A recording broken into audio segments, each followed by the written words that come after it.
Tumeona mkono wako, tumeona uweza wako, tumeona ukuu wako. Hata sasa tuko katika nyumba yako kwa ajili yako Bwana.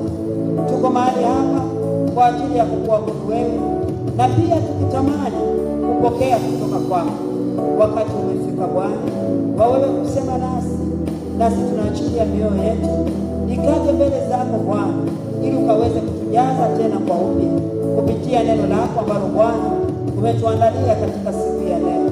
Tunajitisha chini ya uweza wako, chini ya mamlaka yako na chini ya nguvu zako. Sasa Roho Mtakatifu kachukue nafasi yako na ukasimame wewe kwa utukufu wako Mungu Baba. Tunajitisha sasa chini ya uongozi wako, nafsi zetu zikae katika usikivu na masikio yetu ya rohoni yakapata kufunguliwa, ili kuweza kupokea, kuelewa na hata kuweza kuyatendea kazi. Katika jina la Kristo Yesu nakabidhi kila nafsi iliyoko mahali hapa sasa, nikiitisha chini ya uongozi wako Roho Mtakatifu, ili Bwana anaposema nasi na Bwana ukapata kututendea katika kila neno litakalotoka katika kinywa chako. Katika jina la Kristo Yesu tunaomba na kushukuru, na wote tuseme amen. Shangilia Bwana. Bwana anakwenda kusema nasi katika somo ambalo tulilianza juzi Jumanne, ondoka ulikokaa na kutana kwamba mtu aliye kwenye kifungo ni sawa na mtu aliye kaburini. Tukaona mfano wa Yesu Kristo kuwa kaburini, tukasema ni namna gani ambavyo kila kitu chake kuhusiana yeye katika utendaji kilifutika kwa namna fulani, kwamba hakikuweza kubeba uhai kwa sababu yeye hakuwepo. Yani nikisema hakikuweza kubeba uhai, sina maana kwamba vyote alivyofanya vilikufa ama vilipoteza maana, kwamba kwa wakati alipokuwa kaburini hakuwa na uwezo, yani hakuwepo katika kutenda. Kwa hiyo ilikuwa ni kama vile wale wanafunzi walikaa mahali wakiwa wanaomba, wakiwa kama watu waliopoteza mwelekeo. Lakini tukasema sisi kama wanadamu ama kama kanisa tuna mahali ambapo tunakaa, tuko na tunakuwa hivyo kwa sababu ya vifungo ambavyo vinakuwa vimetushikilia kwa namna moja ama nyingine. Lakini tukiangalia ni namna gani ambavyo Mungu alituumba katika ukamilifu, na tukatamani kuona huo ukamilifu, kwamba Mungu alipomuumba mtu katika ukamilifu, alimuumba ili aweze kufanya kila kitu anachofanya kama alivyokusudiwa kufanya katika huo utimilifu ambao yeye Bwana aliuweka katika ama juu ya jambo hilo ambalo mwanadamu alifanya. Na tukaona mfano, tukaangalia hawa marobot, tukajifunza habari za marobot, tuliwatolea mfano, sio kama tulijifunza, tuliwatolea mfano, tukaona ni namna gani ambavyo wanafanya kazi katika ule usahihi wake, kwamba robot anatakiwa kufanya hivi na anafanya kama alivyotakiwa. Hachoki, halegei, hapumziki, kwa maana ya hapotezi ufahamu. Sio kwamba amechoka sasa, kwa hiyo wewe bwana njoo baadaye sasa hata kichwa changu hakifanya kazi, siwezi tena kupokea. Robot hana hiyo.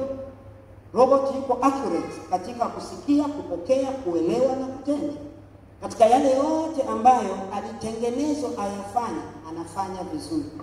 Na tukaona namna gani ambavyo sasa hivi wamechukua hatamu katika ulimwengu, kwamba wao ndio wanaaminika ni bora, kwamba uwezo wao wa utendaji ni bora.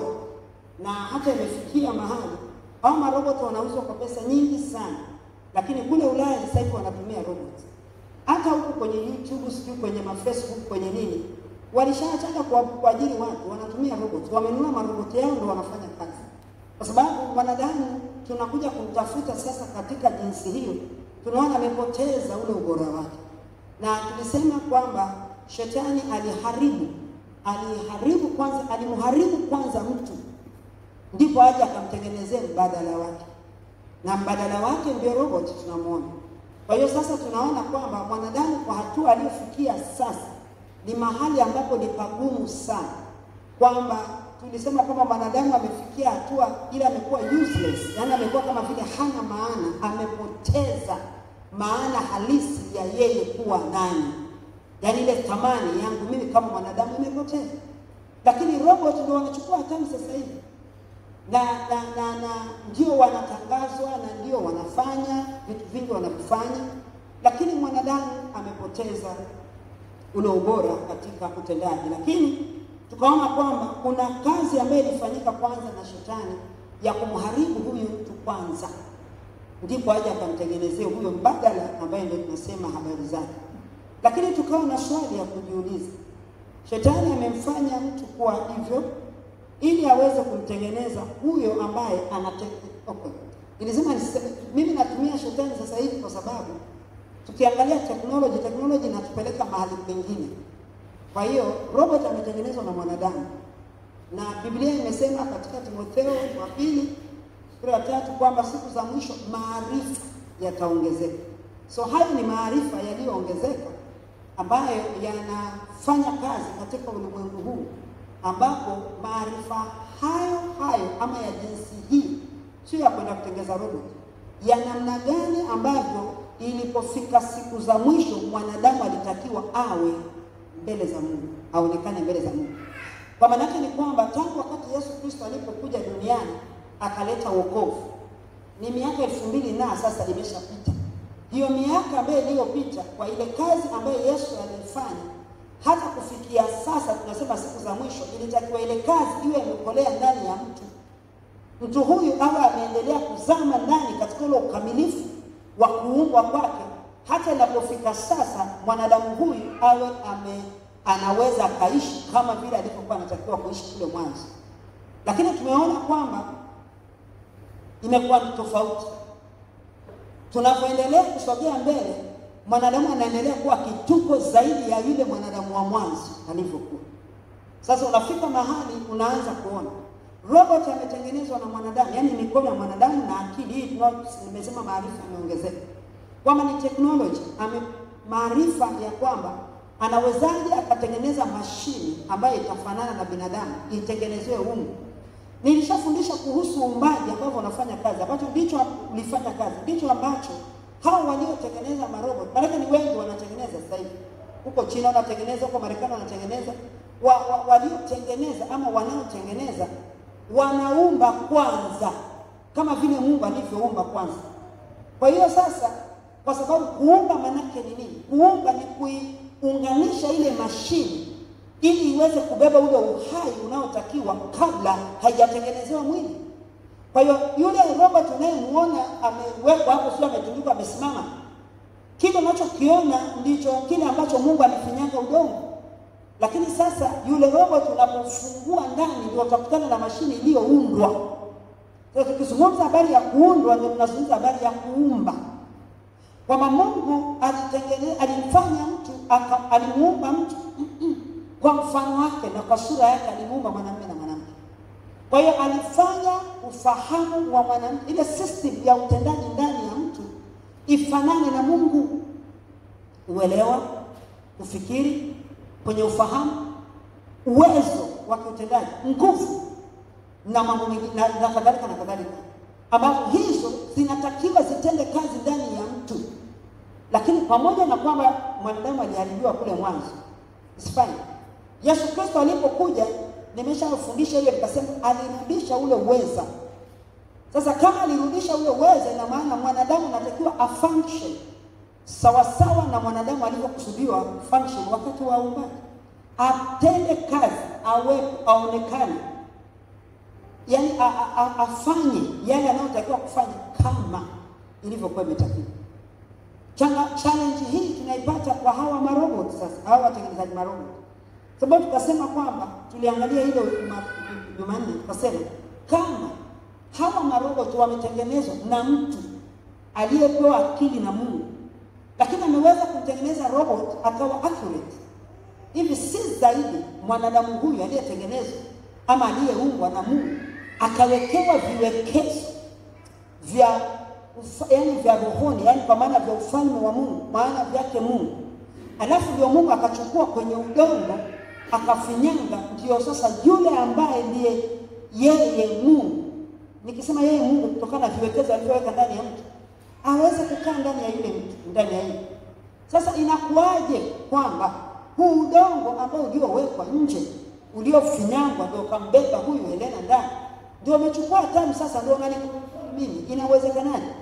Na marobot wametengenezwa, marobot wameundwa, kile kifuniko cha nje hakiwezi kumwendesha ile mashini, yani kumwendesha mashini jinsi mwili huo ambao ni wa robot unataka. Mashini yenyewe ilishatengenezwa namna gani inavyotakiwa kufunction.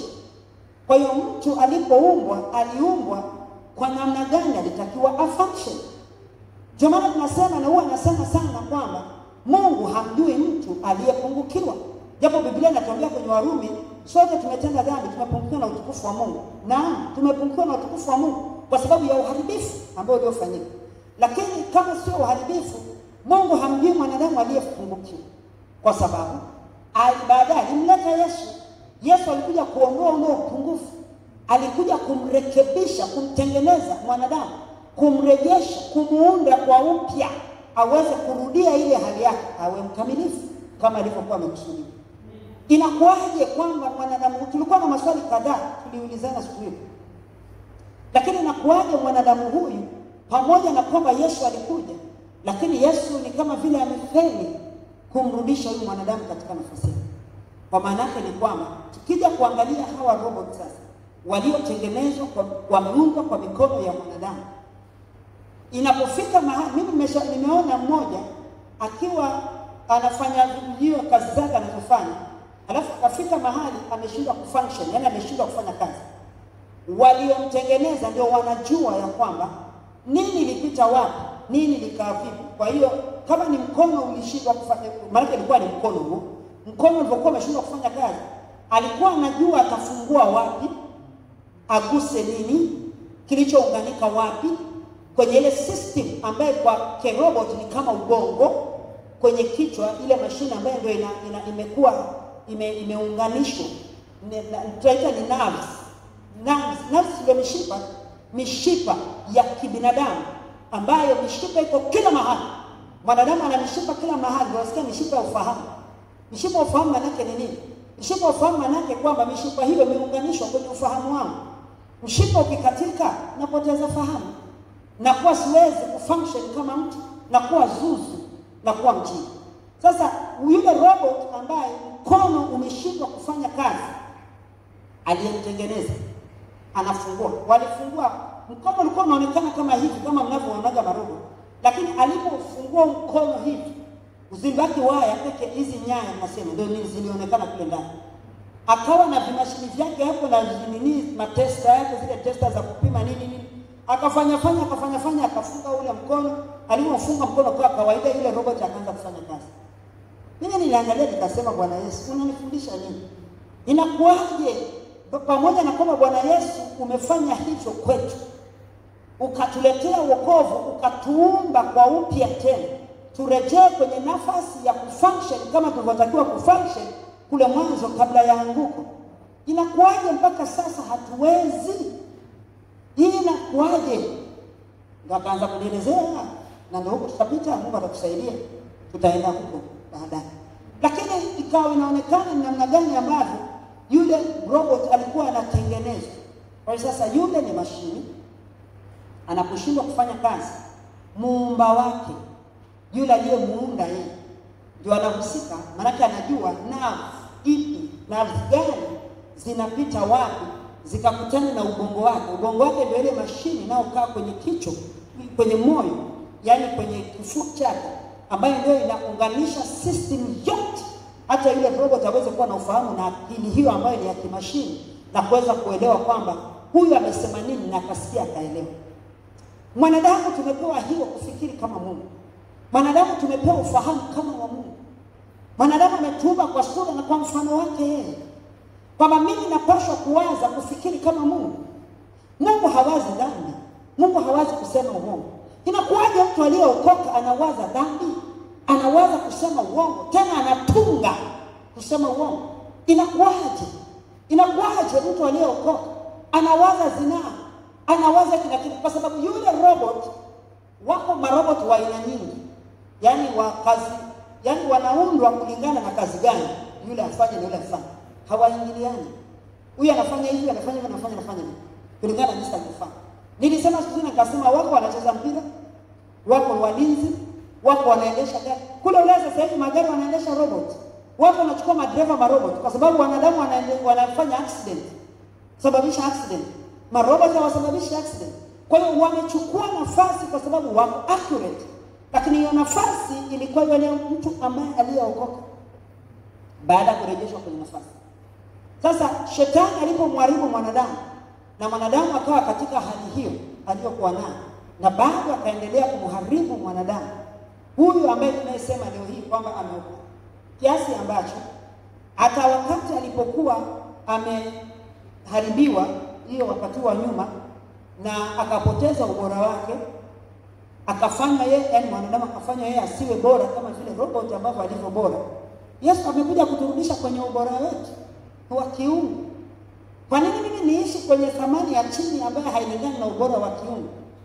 Ni kwamba kanisa lazima tufike mahali tuweze kuelewa wokovu ni kitu gani. Tuondoke mahali tunatembea na dini tukifikiri tunatembea na wokovu. Hatuwezi kuendelea kutembea na dini ya Hope Mission ama si dini ya Mwembe, dini sio ya nini hivyo na majina yao, tukifikiri ya kwamba tunatembea na wokovu.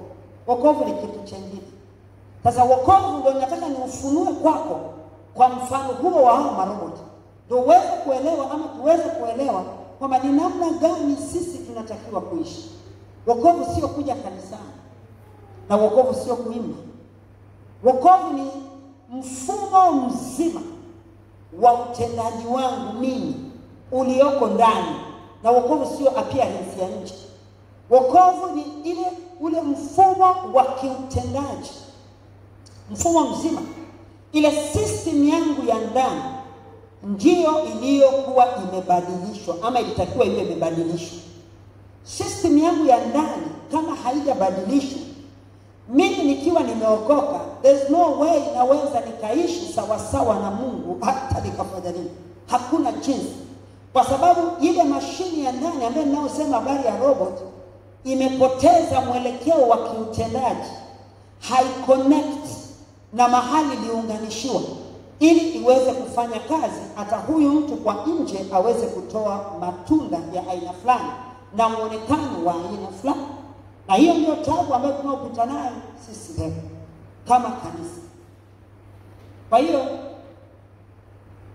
wao wanatenda kwa ubora, lakini sisi hatutendi kwa ubora. Tena mbaya zaidi, sisi tuliokoka ndio tumekuwa wabaya kuliko hata wale ambao hawajaokoka.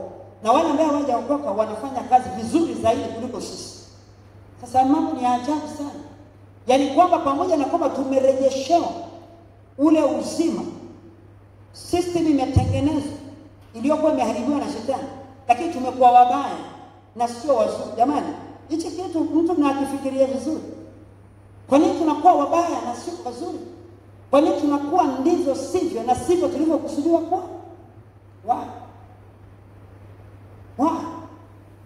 Watu ambao hawajaokoka wako makini sana na vitu vyao wanavyofanya. Sisi ambao tumeokoka hatuko makini na chochote tunachofanya. Hata juu ya maisha yangu yenyewe pia bado siko makini. Sasa nani alituroga?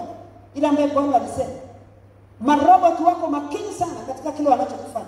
Na nikisema wako accurate, yani accurate maana hawakosei.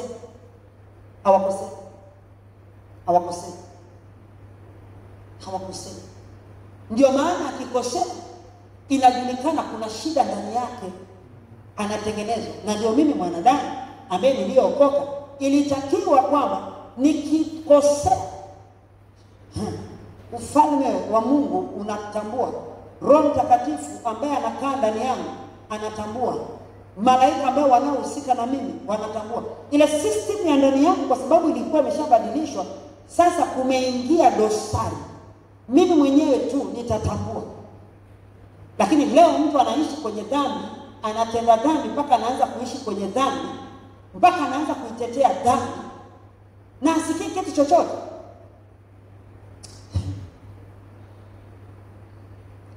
Mbinguni ni mbali sana, naomba nitoe hiyo taarifa. Mbinguni leo ndio nimejua mbinguni ni mbali. Kwa nikasema kama ndio sasa nani anakuja? Mbinguni ni mbali sana. Mtu asikudanganye na asikudanganye. Mbinguni ni mbali. Kwa zile kanuni ambazo Bwana amekuwa akifundisha, nikasema hapana. Kuna kazi mpya ya kufanyika. Kazi mpya ambayo inatokana na umakini ambao sikuufahamu, ama niliupoteza, ama niliudharau, ama niliaminishwa vinginevyo. Lakini mbinguni ni mbali. Mbinguni hakuendi watu wa aina yetu kama tulivyo. Mimi niseme na wewe uliyekaa hapa, mbinguni hawaendi watu waliofanana na sisi tuliokaa hapa, na wengineo wanaofanya kama tunaofanya sisi. Hawaendi watu wa namna hiyo. Hawaendi. Kama huyu roboti kidole chake kikileta shida, system nzima inagoma kufanya kazi. Haiwezekani doa likaingia la dhambi ndani ya mtu aliyeokoka na system ikaacha kupiga kelele. Haiwezekani. Kwa hiyo nikisema watu wa aina yetu hawaendi mbinguni, ni kwa sababu hakuna kelele zinapiga ndani yetu wakati dhambi inaonekana ndani yake, mpaka shetani anakuja kuianyeka nje. Mbinguni hawaendi watu wa namna hiyo. Hawaendi. Wanaenda watu wanaofanana na robot. Sasa ukitaka kuwajua watu wanaokwenda mbinguni, kawatafute robot ujifunze kutoka kwao. Mimi ndio nimefundishwa hapa. Kawatafute robot alafu kisha ujifunze kutoka kwao. Ndio utawajua watu wanaokwenda mbinguni ni watu nani. Alafu utaanza ama tuanze kutengeneza maisha yetu sasa. Bwana alisema anataka kuanza kutembea na sisi. Na mbali na hayo, hizi ni siku ambazo ni za mwisho. Mimi nimemwona Mungu katika kila hatua tangu aliposema. Alisema maneno haya tukiwa Disemba, mwezi umepita. Mwezi karibu miwili sasa umepita. Mmoja na nusu umepita. Lakini alisema Disemba ndio alisema na sisi. Akasema tupatie miezi 6 atashughulika na sisi. Tunaingia mwezi wa 6. Tunapanda kumaliza. Binafsi nimemwona akishughulika na bado hajamaliza. Bado anaendelea kushughulika. Sasa mimi na matamanio yangu ikifika mwisho wa mwezi wa 6, sio yeye akutengeneze, uwe wewe umetaka. Utake wewe mwenyewe, ujisalimishe kwake. Maana asije akakuburuza. Huwa anasemaga leo tunakuwa kama vile tunaona kama anafanya utani fulani. Nimemwona Mungu sasa hatani. Na hii inanithibitishia ya kwamba yeye yuko karibu kuja kuchukua kanisa. Lakini bado tuko pale pale kwa kutokuelewa. Sasa kamtafute robot. Utaelewa ninachosema ni kitu gani. Ili uweze kujifunza namna gani, ama tuweze kujifunza namna gani ya kuweza kuishi kama jinsi tunavyotakiwa. Kama hiyo mashine ilitengenezwa na akili ya kibinadamu ambayo akili hiyo ilitokana na Mungu. Kwa nini mimi aliyenipa yeye akili ambaye Mungu ndo amenipa mimi akili kama amenipa yule akili? Kwa nini mimi nisifanye sawa? Kwa nini nisifanye sawa? Kwa nini nisiwaze sawa sawa na Mungu? Mimi niliyeokoka.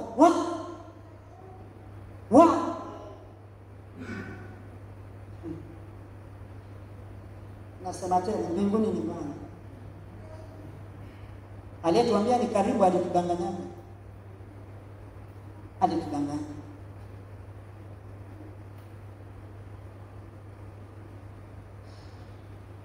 Mtu ambaye ni mkamilifu, katika Waefeso sura ile ya 4, nisome hapo alafu ndio nieleze hii.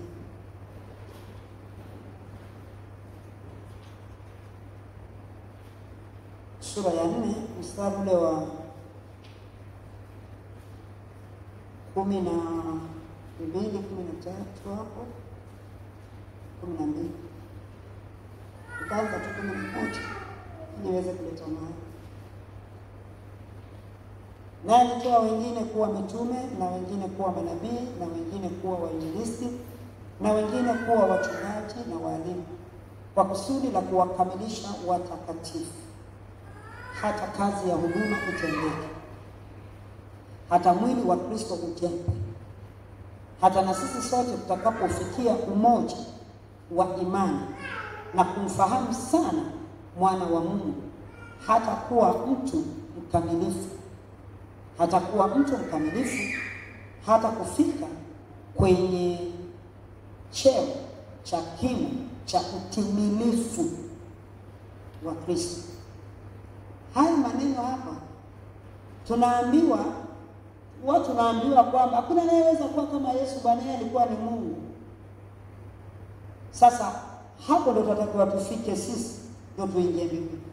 Kwa sababu mbinguni hawaingii, hakuna kinyonge kinaingia. Na ubinadamu wote umebebwa na unyonge. Yaani ubinadamu umebebwa na hicho kilicho kinyonge, yaani vinyonge. Sasa mimi kama mwanadamu natakiwa nihame kutoka kwenye ile mipaka niliyofungiwa ya kiwanadamu. Nitoke hapa ili nianze safari. Ndio maana anasema ondoka ulikokaa na kutazama, kwamba macho yako ama macho yangu yananidanganya mahali nilipo, kwenye level niliyoko na yale ninayoyatazama, macho yangu yananidanganya ya kwamba niko sawa na mbinguni naenda. Nikiondoka hapa ndio nitaelewa kwamba nilikuwa siendi mbinguni. Nisipoondoka hapa siwezi kujua hicho. Sasa huu ni mwendo, ni mchakato wa mwendo ambao unanitengenezea mimi mazingira ya kufika hapo kwenye hicho cheo cha kimo chake cha kimo cha utimilifu wa Kristo, ili tusiwe tena watoto wachanga tukitupwa huku na huku na kuchukuliwa na kila upepo wa elimu kwa hila ya watu kwa ujanja, tukizifuata njia za udanganyifu. Lakini tuishike kweli katika upendo na kukua hata tumfikie yeye katika yote. Yaani katika kukua hata tumfikie yeye, huyo Yesu ambaye ndio mtimilifu, ambaye sisi tunatakiwa kukua tufike kwenye kile cheo cha kimo cha cheo cha utimilifu wake. Hapo ndio mbinguni tutaingia. Hapo ndio mbinguni tutafanya nini? Tutaingia. Labda nipate nafasi ya mwisho ya kutubu, ambayo mimi siko tayari kucheza hiyo karata. Maana karata inaweza ikala kwangu. Yule mwizi alipata, kwangu inaweza ikapotea. So kuna wengi wametaka kucheza karata za namna hiyo, lakini ilipotea kwao.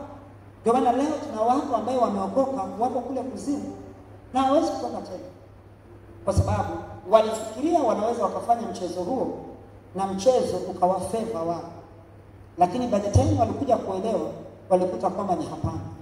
Sasa mtu ambaye ni mkamilifu ni mtu anayefanya kitu kama kilivyotakiwa kufanya. Ni mtu ambaye anafanya kitu kama kilivyotakiwa kufanya, kama kilivyotakiwa kufanywa na aliyemwagiza. Nakumbuka hapo ndio tuliachia, na aliyemwagiza kama aliyeniagiza. Awe ni mama, ni mchungaji, ni mama yangu, ni baba yangu, ni mzazi wangu kiroho, ni Mungu mwenyewe. Lakini ni nani? Nilitakiwa kufanya nini? Biblia inasema juaye kutenda wema na asipotenda kwake ni dhambi. Maana yake nini? Ni kuna kitu najua natakiwa kufanya. Wema unatafsiriwa na matendo mema. Matendo mema yanabeba ukarimu, kutendeana, kubebana na hivi na vile. Kwa hiyo ni kama vile upendo. Upendo huwezi kuuona kwa macho ya damu na nyama, lakini upendo unatafsiriwa na matendo na tendo, kitu ambacho kinafanyika, ambacho kikifanyika ndio kinatafsiri ule upendo ndani ya mtu. Sasa wema nao unapofanyika ndio unatafsiri wema ndani ya mtu. Sasa ndio Biblia inasema anayejua hiyo ni huo wema, alafu mimi nisifanye huo wema, kwangu ni dhambi. Kwangu mimi ni nini? Ni dhambi. Kwa hiyo tunapozungumza habari ya ukamilifu, tunazungumzia kwa njia yoyote ile ama kwa jinsi yoyote ile ambayo nilitakiwa kufanya kitu. Kwa njia yoyote, kwa namna yoyote nilitakiwa kufanya kitu, alafu mimi sikukifanya.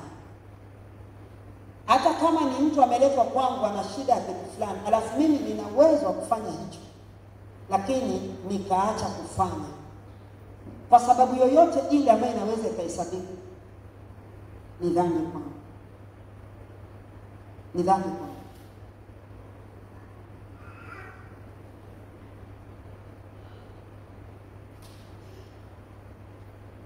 Kile ambacho kimenitaka mimi kukifanya kwa namna ambavyo kilikusudiwa kufanyika. Ndio maana nikasimamia huo mstari, kwa sababu huo mstari tu ndio unatushika sisi sasa. Hapo tutasema kwamba mimi sijaambiwa. Neno limesema ajuaye kutenda mema, ajuaye kutenda wema, asipofanya amehesabiwa dhambi. Mimi najua kupenda ni amri ya Mungu, alafu mimi simpendi mtu ama siwapendi watu kwa ile kanuni ya kimungu. Sihitaji mimi kuhubiriwa injili nyingine ndio niokoke. Ndio tayari mimi nimekosa. Sihitaji kwenda kuambiwa kwamba